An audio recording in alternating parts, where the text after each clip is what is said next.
فأنا ناصح لإخواني بالصدع بالحق تبيض وجوههم. السكوت في مسألة الحزبية يضرها، فاصدع بما تؤمر وأعرض عن المشركين. سلامي على دماج ورجالها والشيخ يحيى ودار العلم يا سعد بانيها. Bismillahirrahmanirrahim. Kita di mana? Akhir-akhir muka surat 63 dari Muqaddimah Tawdihil Ahkam. Qal wa in da'au talafa ma bi aidihim, jika mereka yaitu para penjaga atau para umana yang terpercaya itu mendakwakan barang yang di tangan mereka itu rusak, awid da'au adamat ta'addi, atau mereka menyatakan kami tidak melampaui batas, awit tafrid, mengatakan kami tidak bersikap kurang dari apa yang diwajibkan, fihi fal qawlu qawluhum, maka ucapan yang diterima oleh hakim adalah ucapan para umana, karena mereka sudah ditazkiyah hakikatnya oleh si pemilik barang. Maka kalau pemilik barang tidak punya hujah apapun, ya berarti tak ada alasan untuk menyalahkan para umana tadi. Nah, kecuali kalau punya bayinah menunjukkan oh memang mereka ternyata cuai, dusta dan apa, ini bayinah yang terkuat yang dipakai. Thayyib. Wa amma ini da'au raddaha ala sahibiha. Akan tetapi jika para umana tadi mendakwakan mereka sudah mengembalikan barang. Wah, ini yang kadang timbul masalah ya. Tak, belum ada barang sampai ke saya. Enggak, kami sudah menyampaikan. Nah, ini siapa yang kalamnya layak diterima? Kalau tidak ada bayinah. Kalau ada bayinah mudah saja. Ini ada resit, ada tanda tangan atau cop atau apa misalkan. Baik. Kalau tidak ada, ini ucapan siapa? Kalau fa in kanu qabadul ain li hadzi anfusihim, jika mereka memegang barang itu demi kepentingan mereka sendiri, fa innahu la yuqbal minhum da'warat, maka dakwaan bahwasanya mereka telah mengembalikan barang tak diterima karena ada qarinah yang melemahkan posisi mereka, yaitu mereka punya hasrat terhadap barang itu. Tidak tahu apakah ada contoh macam mana para umananya juga punya hasrat. Mungkin akan dibahas di bagian itunya ya, yang bagian ahkamnya, ahkam di Bulughul Maram barangkali. Qal illa bi bayyinah, kecuali dengan bayinah. Ya, kan memang jelas kami suka, namanya emas, siapa yang tak suka misalkan. Tapi sudah ada bayinah nih, sudah ada bayinah bahwasanya kami sudah mengembalikan, ya sudah bayinah sebagai bukti. Wa in kanu qabaduha li hadzi sahibiha faqat, tetapi jika mereka memegang barang itu demi kepentingan pemilik barang itu sendiri semata. Betul-betul umanaknya ini tak ada hajat apapun dari barang itu. Fal qaulu qauluhum firradi aidan, maka pendapat yang diterima oleh hakim adalah pendapat para umanaknya tadi, orang yang menjadi pemegang amanah tadi, bahwasanya mereka sudah mengembalikan. Thayyib. Wa kullu ma qulna al-qaul qauluh, semua yang kami katakan pendapat yang ucapan yang betul adalah ucapan dia. Fala budda min amroin, ini wajib terpenuhi padanya dua perkara. Pertama, alla yukhalifa qauluhu adatan wa urfan, ucapan dia tidak menyelisihi kebiasaan dan tradisi. Lihat ada qarinah yang melemahkan atau tidak, intinya itu. Sementara tradisi itu kalau tidak ada yang lebih kuat dari dia, maka dia sebagai qarinah untuk melemahkan kalam si orang yang menyelisihi tradisi. Wa anna alaihil yamin, dan dia wajib untuk bersumpah fi talabi sahibiha, jika pemilik barang menuntut. Ya, karena posisi yang terkuat ada pada posisi pembawa barang, yaitu ya pemegang amanah. Cukup dengan bersumpah dia menang. Ma'ruf, seperti dijelaskan Ibnul Qayyim rahimahullah dalam dalam Turuqul Hukmiyah, sumpah itu hanya dibebankan kepada orang yang posisinya kuat. Orang yang posisinya lemah kalau ingin menang dia harus bayinah, bukan sumpah. Baik. Sementara orang yang ini posisinya kuat, dia sudah mendapatkan tazkiyah, dianggap sebagai orang terpercaya dari si pemilik barang itu sendiri, sampai pemilik barang memilih orang itu. Maka ini posisi dia kuat. Kalau ada tuduhan, cukup dia bersumpah, maka dia menang. Kecuali jika si penuduh memiliki bayinah. Nah, bayinah jelas akan mengalahkan sumpah. Amma in kanatil ainu biyadihi bi ghairi ridha sahibiha. Adapun jika barang itu ada di tangan orang ini tanpa keridhaan pemilik barang, kal ghasib, jelas ini di luar pembahasan pertama ya, bukan lagi amin. Karena ini ghasib, yaitu orang yang merampas. Wa man fi hukmih, dan orang yang masuk dalam hukum dia, mungkin pencuri kah, perompak kah, atau apalagi yang pola-pola macam itu. Fa innahu dhaminun ala kulli hal, maka dia wajib membayar ganti rugi dalam keadaan apapun. Wajib mengembalikan, atau kalau rusak wajib untuk menukar dengan yang benar dan sebagainya. Karena posisi dia bukan posisi yang kuat. Dia sejak awal sudah tidak dipercaya, maka kesalahan dipikul oleh dia. Sawa'un hasalat talaf, sama saja terjadi kerusakan, bita'atin, dia yang apa itu melampaui batas, au tafritin, atau cuai, tidak berjaga-jaga, aula, atau tidak ada. Kenapa? Sejak awal orangnya tidak mengamanahkan kepada kita, tahu-tahu kita yang apa istilahnya, namanya pencuri kan, atau perompak, atau berpandai-pandai, nggak apa saya yang bawa. Padahal pemilik pertama tidak mengizinkan itu. Nah, kalau rusak, walaupun rusaknya bukan salah kita, tahu-tahu tertimpa helikopter, helikopter rusak, nah, harus kita yang membayar ganti rugi. Salah siapa? Kita tahu-tahu berpandai-pandai bawa barang orang itu. Nah, kita harus bayar ganti rugi. Thayyib, li anna yadahu zalimah, karena posisi tangan dia sekarang bukan yadun aminah. Istilah fuqaha kan aminah, yadun aminah. Nah, ini sekarang yadun zalimah, tangan yang zalim, mengambil harta orang lain tanpa keridhaan pemiliknya, iya jelas zalim. Muta'addiyah, ya melampaui batas.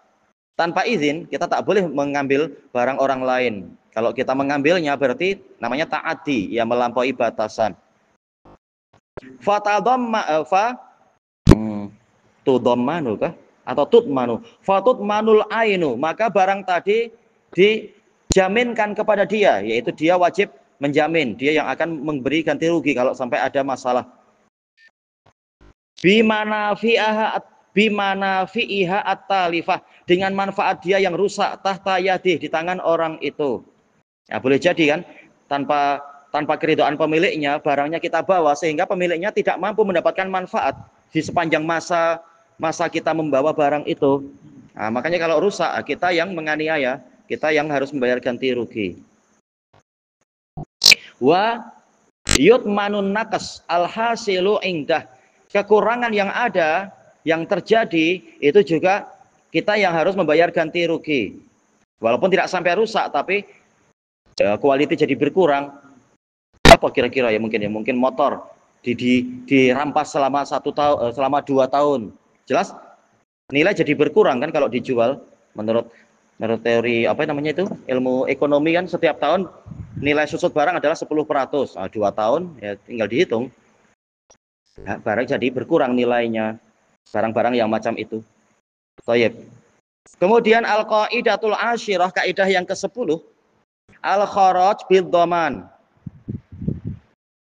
Keuntungan itu keuntungan yang didapatkan sesuai dengan kadar kerugian yang dijaminkan. Kalau kita kharaj, kita mendapatkan keuntungan, berarti apa? Berarti ya kita harus membayar ganti rugi sesuai dengan kadarnya. Misalkan apa? Pekerja, yaitu dia sudah dapat gaji, ya dia harus membayar bekerja sebagaimana kesepakatan. Tidak boleh dapat gaji buta misalkan. Hadhil qaidah hadisun. Kaidah ini adalah suatu hadis, akhrajahu Abu Daud wa Tirmidzi wa Nasa'i wa ghairuhum. Fa huwa min jawami'i kalimihi sallallahu alaihi wasallam. Termasuk dari kalam Nabi yang menyeluruh, mencakupi sekian makna, listimalihi ala ma'anin katsirah, karena dia mencakupi makna-makna yang banyak. Wa qad jara majral masal. Hadis ini berjalan dengan pola perumpamaan, yaitu apa namanya? Pepatah, bagian suatu pepatah, al-kharaj bid dhaman, jadi suatu pepatah. Indonesia bilang pepatah ya. Thayyib. Bi wijazati, karena dia ringkas, wajam dan mencakupi makna yang banyak, ya bagaikan kata-kata mutiara, kata-kata hikmah. Al makna lughawi, makna secara bahasa, qala fin nihayah al-kharaj ma hasala min ghallatil ain, sesuatu yang dihasilkan dari ghallah. Ghallah itu adalah keuntungan yang dihasilkan dari suatu benda, seperti tanah, kita sewakan ke orang lain, tiap bulan atau tiap tahun kita mendapatkan berapa, dipanggil kharaj. Baik. Wal ba al kharaj bid dhaman muta'alliqatun bi mahdhuf taqdiruhu al kharaj mustahaqqun bisababid dhaman. Baik, keuntungan itu menjadi hak kita, hak pemiliknya disebabkan karena adanya jaminan, yaitu kita menjaminkan barang kita ke dia untuk diambil manfaatnya. Tanah kita dengan segala keuntungannya, dengan segala mungkin bergantung untuk apa tanah itu ya. Dengan bajanya, dengan gizi-gizi yang nutrisian yang ada di dalam tanah itu dimanfaatkan oleh orang yang menyewa. Wadhaman huwal kafalah walil tizam. Kafalah yaitu jaminan, yaitu tanggungan. Walil tizam yaitu si asal dari iltizam adalah seseorang mewajibkan dirinya melakukan apa, misalkan al makna istilahi, makna secara istilah, annama kharaja minasyai', sesuatu yang keluar dari suatu benda, min ghallatin wa manfaah, berupa keuntungan, manfaat, faedah, fahuwa lil mushtari, maka itu adalah milik si pembeli. Baik. Ini dilihat dari sudut pandang kita lihat, aiwadha makana alaihi min dhamanil milik, sebagai ganti dari apa yang makana alaihi yang menjadi kewajiban dia, min dhamanil milik, yaitu jaminan dari kepemilikan. Cuma kalau dilihat dari sisi pembeli, baik, boleh kita lihat dari sisi pembeli, yaitu si pembeli dia sudah membayar. Nah, gantinya apa? Dia mendapat manfaat dari tanah itu, tergantung tanahnya dipakai untuk apa. Apakah untuk pertanian, ataukah untuk dibina dan dibuat kedai dengan segala manfaatnya. Nah, dia berhak mendapatkan keuntungan tadi karena dia sudah membayar kepada orang itu, kepada pemilik tanah. Misalkan sekarang dilihat dari sisi pembeli berarti ya, bukan penjualnya, penyewanya. Kali ini bukan penyewaan. Kalau yang tadi sudut pandang apa? Penyewa dengan orang yang menyewakan. Kalau sekarang berarti sudut pandang beliau adalah antara pembeli dengan penjual berarti. Oh, baik. Berarti kalau begini statusnya betul-betul jual beli. Berarti si pembeli berhak mendapatkan manfaat dari barang itu.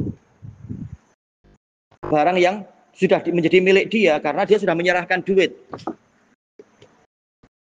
Fa innal ainal muba'ah, karena barang yang dijual lau talafat, seandainya dia rusak, kanat min dhamanihi, ini adalah masuk dalam jaminan dia. Ini dia kembali kemana? Tapi yang disebut cuma hanya satu ya tadi ya, yaitu mustari saja. Ma'ruf kalau dalam prakteknya, kalau sudah di tangan pembeli, ya sudah, itu tanggung jawab pembeli kalau barangnya rusak. Kecuali kalau pembeli mensyaratkan, yaitu saya mau periksa selama 3 hari, apakah dia bekerja baik atau tahu-tahu begitu dinyalakan rusak. Kalau ada syarat, kalau tidak ada syarat, maka begitu sudah saling berpisah, maka kerusakan apapun itu tanggung jawab si pembeli sendiri. Tapi selama masih di tangan penjual, penjual wajib menjaga. Cuma kalau yang di sini, fal ghallatu idzan lahu fi muqabilil ghurm, maka keuntungannya itu menjadi milik si pembeli sebagai ganti atau bayaran dari ghurm. Apa ghurmnya? Yaitu dia bayar, dan kalau barangnya rusak dipikul sendiri. Maka keuntungan apapun yang ada pada barang itu adalah milik si pembeli. Si pembeli sudah keluar duit untuk membeli barang, dan juga kalaupun rusak dia yang memikul sendirian. Maka manfaat apapun yang didapatkan dari barang itu milik dia. Penjual tidak punya hak untuk, oh maksud saya hanya bagian luarnya, kalau dalamnya ditemukan emas milik saya lah. Oh, tak boleh. Misalkan kan, entah bagaimana itu tak tahu. Sebagaimana tanah, menurut fikih yang betul kata para ulama, kita beli tanah, hakikatnya adalah tanah dengan segala isinya. Kalau tahu-tahu ada minyak bumi, penjual tak boleh mengatakan, oh saya cuma jual pasirnya saja, minyak bumi untuk saya, tak ada. Bahkan itu kekuasaan kita sampai ke bumi yang ke-7, kata para fuqaha. Makanya orang yang merampas satu jengkal tanah, nanti di hari kiamat bukan hanya sejengkal aja, tapi sampai ke bawah, ke bumi yang ke-7.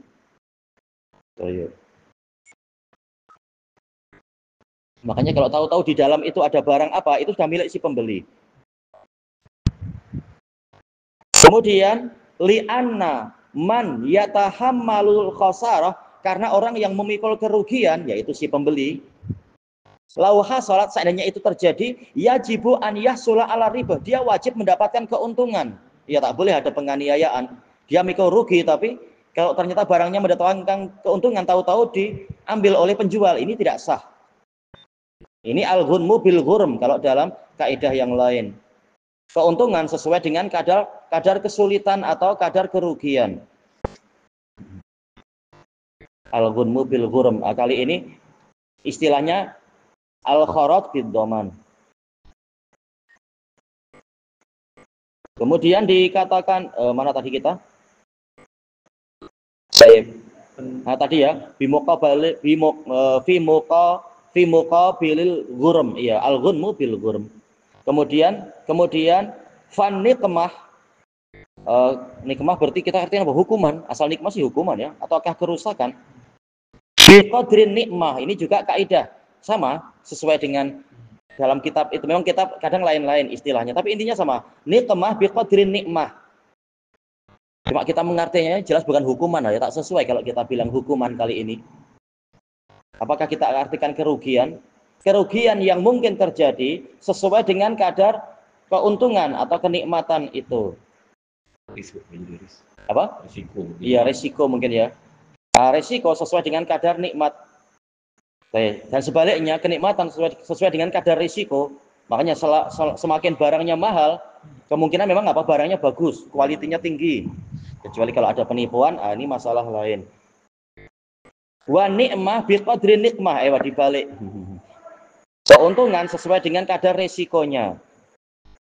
Wal ghunmu bil ghurm, ya ditutup dengan kaidah yang terkenal di kitab yang lain. Al ghunmu bil ghurm. Keuntungan sesuai dengan kadar resiko dia. Dia sudah keluar duit, maka mestinya keretanya harus bagus lah. Kalau duitnya duit yang mahal, ya kereta mahal harusnya keunggulannya juga bagus. Bukan mahal-mahal tahu-tahu malah hasilnya buruk, quality buruk. Ini zalim penjualnya. Banyak gitu ya, kita beli barang ternyata barangnya apa istilahnya, quality yang buruk. Nampak catnya cantik padahal ternyata apa, dia barang yang buruk misalkan, tidak sesuai dengan harga. Ya banyak penipuan. Wallahu a'lam.